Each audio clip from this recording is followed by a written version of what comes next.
Derek was fiddling around with his sound system again. "Can't you just turn it on and press play?" I asked.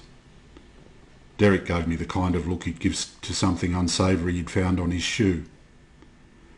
"These guys spend millions of dollars and thousands of hours to produce music that is exactly how they want it to sound. They do hundreds of takes, employ the world's best technology and technicians, and you want to just press play?" "Sorry," I said. Derek has had lots of test tracks over the years, which he uses to make sure the sound system is performing precisely as it should be.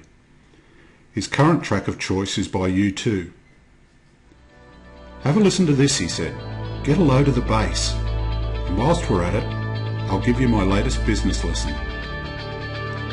U2 was formed at a Dublin high school in 1976, when Larry Mullen Jr. famously posted an ad on the school notice board. Drummer seeks musicians to form band. 6 guys responded, 4 of them formed U2. Mullen laughingly quips that they originally called themselves the Larry Mullen Band for about 10 minutes. Then Bono walked in and blew any chance I had of being in charge. U2 have released 13 studio albums and are among the all-time best-selling music artists, having sold more than 150 million records worldwide. They've won 22 Grammy Awards, more than any other band.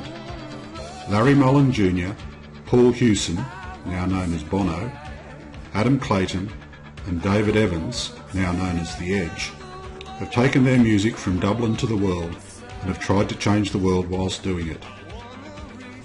U2 have achieved the highest grossing live tour in history in 2011, $736 million. The highest number of tickets sold for one tour, 7.2 million, and sold out every concert they performed during the 2000s.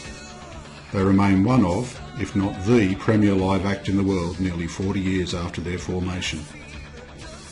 There are lots of business lessons to be learnt from U2, but on this occasion, Derek wanted to give me this insight. Keep your eye on the prize. Bono says that U2 were a band before they could play their instruments.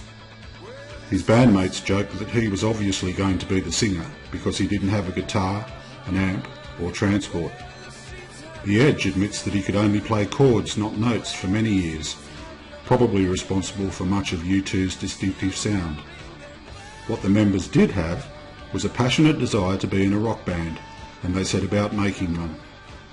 From an early covers band playing local pubs, the Moody Blues song Nights in White Satin was once part of their set, to the biggest touring act of the 21st century, the band members have kept their aim of being in a rock band firmly in their sights. Despite there being plenty of egos in the band, one in particular, the desire to keep the band together has been paramount. The 4 Irish guys who set up a high school band in 1976 are still treading the boards as U2 today. The stage is just a whole lot bigger. In business, if we can keep our biggest goals in mind and set about achieving them, then who knows how successful we can be and for how long. Like U2, if we really want to be in the business we're in, it'll be our efforts which determine the future.